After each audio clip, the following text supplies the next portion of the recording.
apa sih yang kita bisa lakukan untuk orang-orang sekeliling kita, untuk lingkungan kita gitu. Saya lihat banyak orang mempunyai misi-misi yang seperti itu. Bagi saya sih, saya ngomong waktu itu sama staf tas ini juga, ayo dong kita belajar sesuatu yang baik nih, organik, untuk kita, untuk masyarakat, untuk orang lain yang membutuhkan gitu.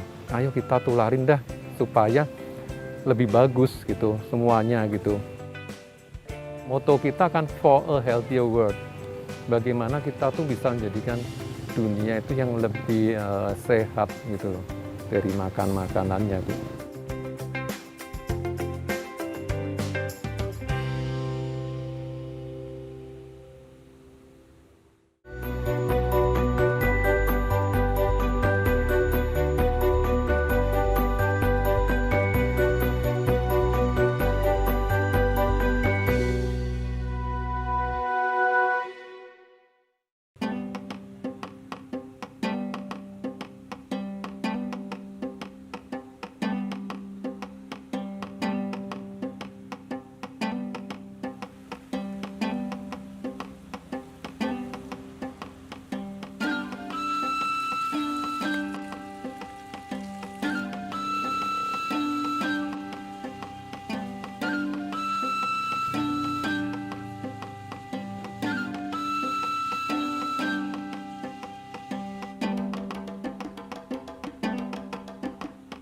Selamat pagi dan selamat datang di Karta Farm.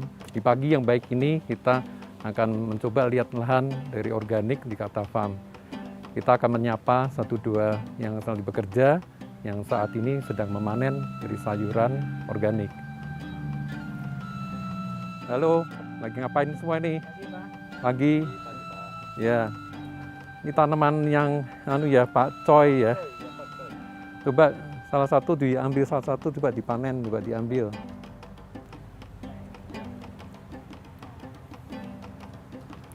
Nah ini untuk hasil dari organik, bisa dilihat, jadi hamanya sangat minim. Dan dilihat dari batangnya juga cukup renyah ya, patah itu, renyah. Dan daunnya juga bagus, tidak lubang ataupun ada kutu-kutunya. Padahal kami tidak memakai pestisida, herbisida, atau chemical-chemical.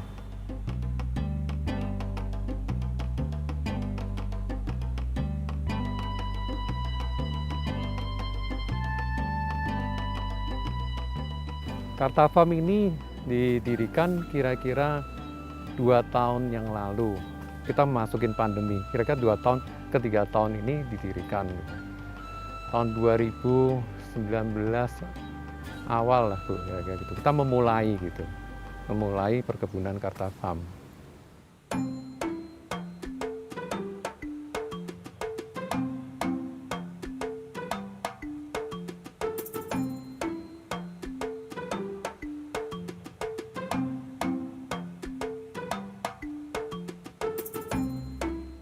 Jadi sekarang kita akan memperlihatkan bagaimana cara kita di Karta Farm melakukan penyemaian. Ini kita ada punya rumah semai. Yuk, mari kita lihat.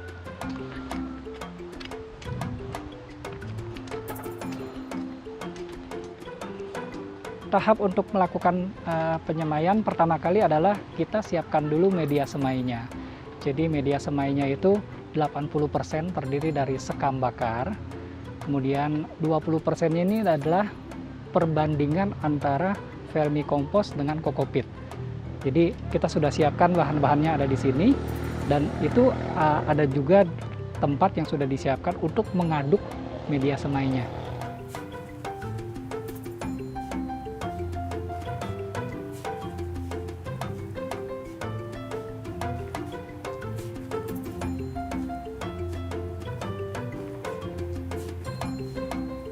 Ini adalah langkah penaburan vermicomposnya terlebih dahulu.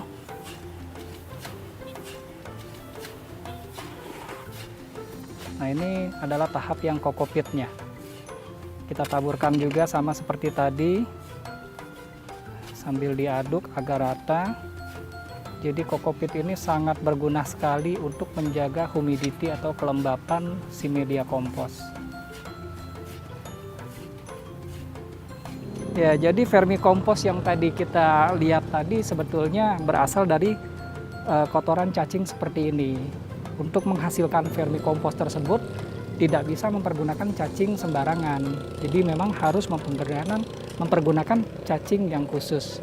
Cacing ini namanya adalah cacing lumbricus. Yang memang dari hasil pencernaannya dia, pada saat dia mengeluarkan kotoran itu mengandung mineral dan vitamin yang mengandung unsur hara yang sangat dibutuhkan oleh tanaman.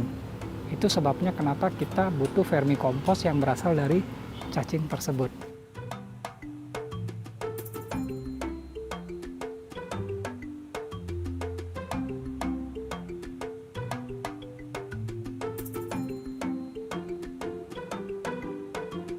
Ya ini yang sering ditanya oleh teman-teman saya juga sebenarnya. Karena sebenarnya saya ini kan juga pengusaha juga kontraktor gitu. Kami juga ada di bidang pendidikan. Tahu-tahu kok bikin kebun gitu ya. Ya pertama sih karena pandemi jadi sering kemari nih untuk tempat mencari ide, tempat yang kita bisa rekreasi gitu. Pada waktu yang bersamaan sebenarnya istri saya kurang sehat waktu itu. Kemudian kita ke dokter dan sebagainya. Ternyata dokter menyarankan suruh makan makanan yang sehat. Makanan itu makanan organik.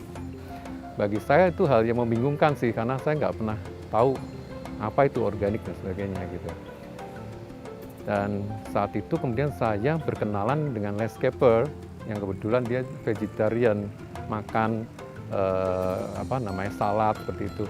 Dan saya tanya-tanya mengenai organik itu. Nah, dikenalkan dengan pakar yang ahli di bidang organik gitu.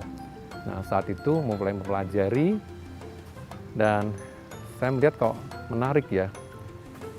Kalau kita selalu dengan obat-obatan, side effect-nya juga terlalu berat gitu. Jadi saya mencari alternatif nih untuk menambah nutrisi, dan kalau baca di semua internet di ini bagus ya, karena dari zat-zatnya yang ada dalam organik itu bisa memulihkan, juga memulihkan dari namanya self defense yang di tubuh kita gitu, atau juga imunitasnya gitu. Dan setelah itu saya mengirim beberapa orang saya untuk training istilahnya di Bandung, di Lembang, dan ternyata mereka sangat antusias untuk mempelajari ya. Kemudian saya ikut belajar juga, dan dimulailah di sini sebelum yang Serpong diterapkan gitu. Ya pada awalnya tentu kita masa belajar juga pasti mengalami banyak, ada yang gagal, hama tetap masuk gitu. Dan sampai sekarang pun juga hama masih masuk gitu.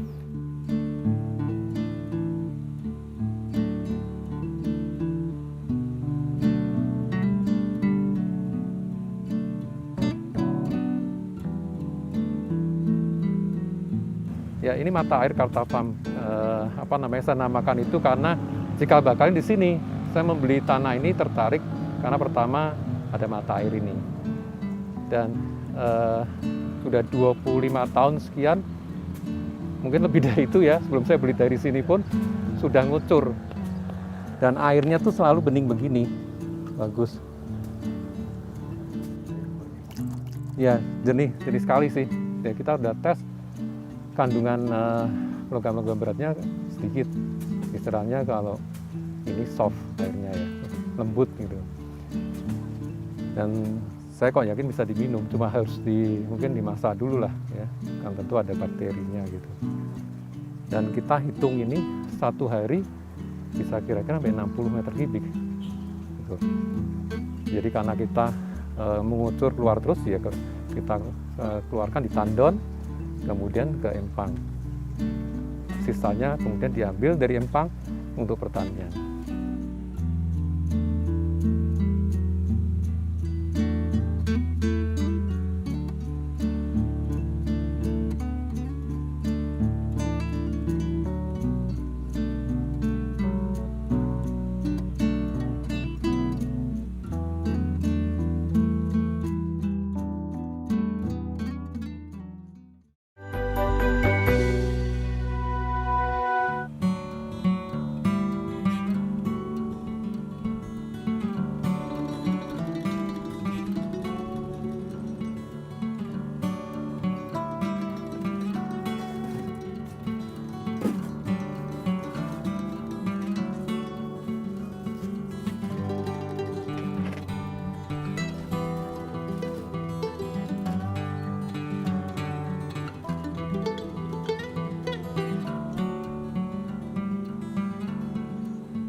Nanti prosesnya adalah setelah kita siapkan medianya ke dalam box ini, kita akan mempergunakan cetakan. Cetakan yang sudah dibentuk seperti ini. Papannya ini kita mempergunakan triplex. Kemudian ada baut 10 ini sebetulnya ya, ukurannya baut 10 dengan kedalaman 2 sampai 2,5 cm. Jadi waktu pas nembus ini ada sisa sekitar setengah senti keluar. Tujuannya adalah pada waktu saat kita melakukan pencetakan, maka lubang yang sudah dibuat di dalam cetakan tadi akan seragam ke masing-masing media styrofoam box yang sudah kita buat. Nah, seperti ini. Jadi sangat praktis sebetulnya. Nanti para pekerja tinggal memasukkan semai-semai benih-benih yang sudah disiapkan ke dalam lubang-lubang tersebut.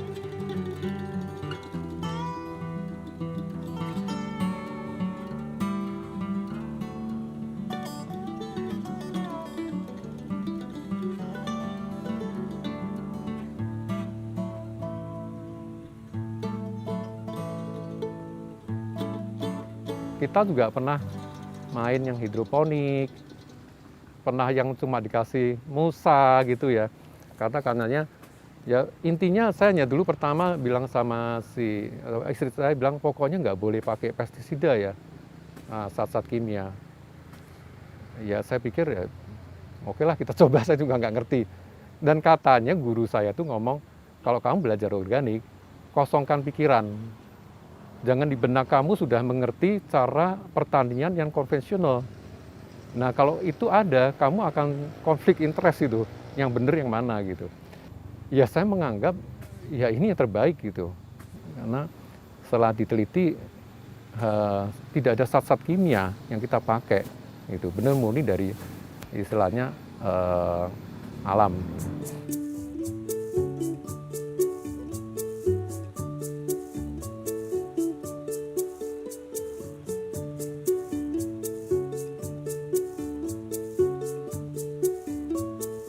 Manajemen hama ini agak ribet sekali dalam urusan organik. Tidak semudah yang kita bayangkan gitu. Karena yaitu tadi komitmen kita harus bersahabat dengan si serangga, si hama, karena faktor ekosistem tadi kan. Kita tidak bisa sembarangan membunuh mereka begitu saja gitu. Satu circle yang harus kita pertahankan, satu siklus di mana yang namanya hama nanti akan mengundang predator.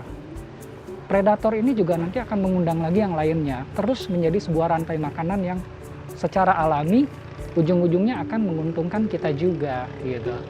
Nah, itu sebabnya kita tidak bisa memutus mata rantai yang tadi itu gitu. Jadi yang kita lakukan manajemennya adalah pertama kita mengenali jenis hamanya dulu. Karena jenis-jenis hama tertentu di sebuah tanaman tertentu mungkin malah bermanfaat apabila kita pindahkan ke tanaman yang lain. Contoh yang kita kenal adalah ya yang biasa tuh ladybug ya. Jadi kayak kumbang kepik yang berwarna merah gitu. Biasanya kumbang model seperti ini tuh sangat ditakuti oleh hama yang lainnya. Kenapa? Karena kumbang ini dia justru bisa menjadi predator bagi hama yang lainnya. Jadi apabila kita bisa mengenali karakteristik hama tertentu, kita bisa memanfaatkan itu gitu. Kumbang kepik ini apabila kita ketemu di kangkung misalnya, dia bisa menjadi hama. Tapi kalau kita pindahkan dia ke topocai, mungkin dia malah membantu melindungi, malah dia memakan hama yang lainnya. Itu salah satu manajemen hama. Yang kedua adalah kita menggunakan screen net. Nah, screen net ini kita pasang pada pagi hari, kita buka supaya ada kecukupan sinar matahari. Begitu sore kita tutup lagi. Atau waktu pas lagi kita siram tanaman, pada saat itu kan pasti ada hama-hama atau serangga-serangga yang merasa terganggu berterbangan kan. Setelah disiram kita tutup lagi. Ada proteksi seperti itu. Jadi kita betul-betul melakukan manajemen hama itu secara natural, tidak dengan pestisida atau kimia.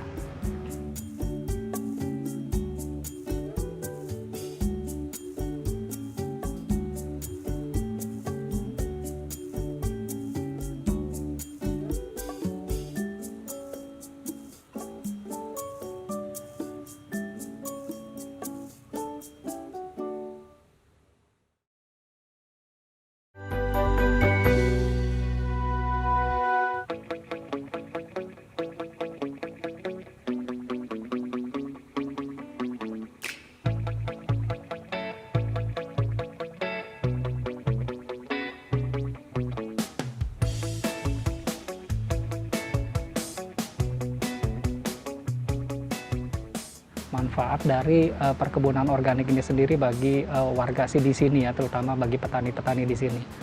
Kita juga sebetulnya mengambil petani yang berasal dari sini juga, warga sini juga, penduduk sini juga.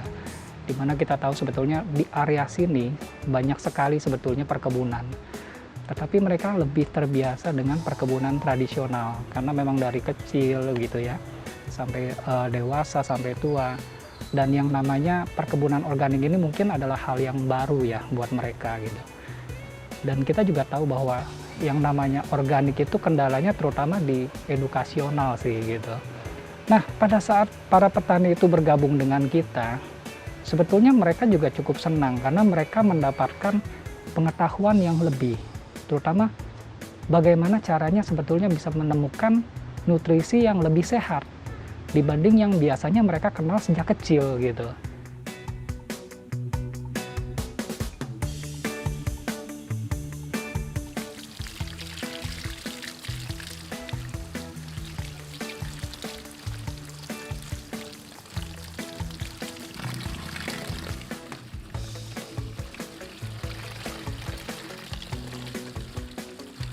Organik itu kan sebenarnya kan people, earth, and environment gitu. Tentang manusianya, tentang buminya, dan lingkungan. Itu yang harus menjadi satu kesinambungan sih. Nggak bisa salah satu doang, mau cuma lingkungan, tapi masyarakatnya juga tidak diedukasi kan nggak bisa.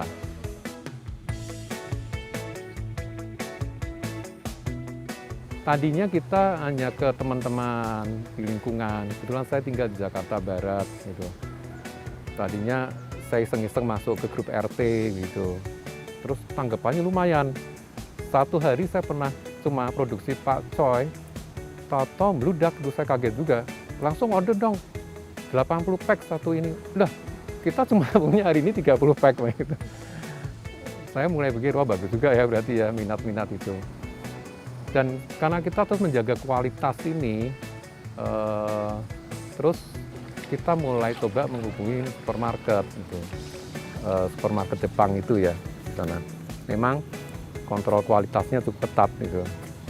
Ibu bisa lihat juga sih dari hasil afkiran bis kita di sana tidak banyak, karena memang dari sini Pak Cincin sudah menerapkan sistem kontrolnya yang ketat.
Kalau jujur sih belum secara terbuka itu orang melihat apa ya organik itu ya. Terus mungkin kalau belum merasakan manfaatnya ya adem-adem aja, mungkin belum perlu banget gitu.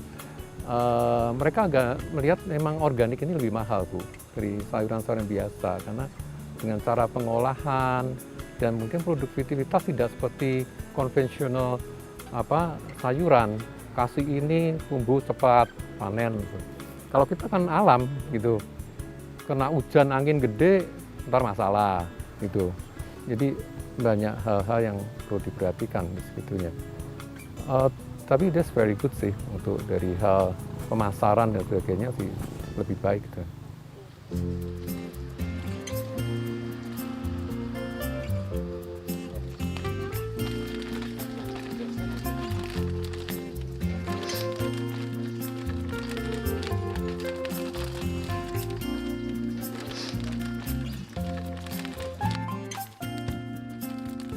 Kalau cita-cita saya banyak sih Bu. Saya itu mungkin udah umur di atas 50 ya saat ini ya. Mulai berpikir apa sih kebaikan kita ini di dunia ini terutama gitu. Apa sih yang kita bisa lakukan untuk orang-orang sekeliling kita, untuk lingkungan kita gitu. Saya lihat banyak orang mempunyai misi-misi yang seperti itu. Bagi saya sih, saya ngomong waktu itu sama staf-staf sini juga, ayo dong kita belajar sesuatu yang baik nih, organik untuk kita, untuk masyarakat, untuk orang lain yang membutuhkan gitu. Saya pengen membantu seperti itu sih. Bahkan kalau dari ilmu silahkan juga sih, kalau ada yang mau belajar bagaimana, ayo kita tularin dah supaya lebih bagus gitu semuanya gitu. Dari segi kan moto kita kan for a healthier world. Bagaimana kita tuh bisa menjadikan dunia itu yang lebih sehat gitu loh dari makanannya Bu. Memang dalam hal produktivitas kita katakan organik ini agak sulit ya kalau suruh langsung semua ngikutin begitu kan, karena masih pertanian konvensional yang dilakukan. Tapi saya harapkan masyarakat lama-lama lebih aware lah, terutama sih tadi kalau organik itu kan sebenarnya kan manusianya, bumi, dan lingkungan gitu. Ya mana dulu dimulai deh gitu, kalau mau ideal semua kan nggak bisa ya kan. Di organik ini kan tadi kan menurut saya harus ada tahapan-tahapannya gitu. Contohnya kalau buminya bagus, lingkungan itu, tapi mindset cara berpikir dari manusianya bekerja yang itu hanya terus-terusan untuk komersial, tidak ini sulit Bu akhirnya. Jadi saya harapkan sih ya kita memproduksi sayuran yang berkualitas, yang bagus untuk kesehatan orang banyak.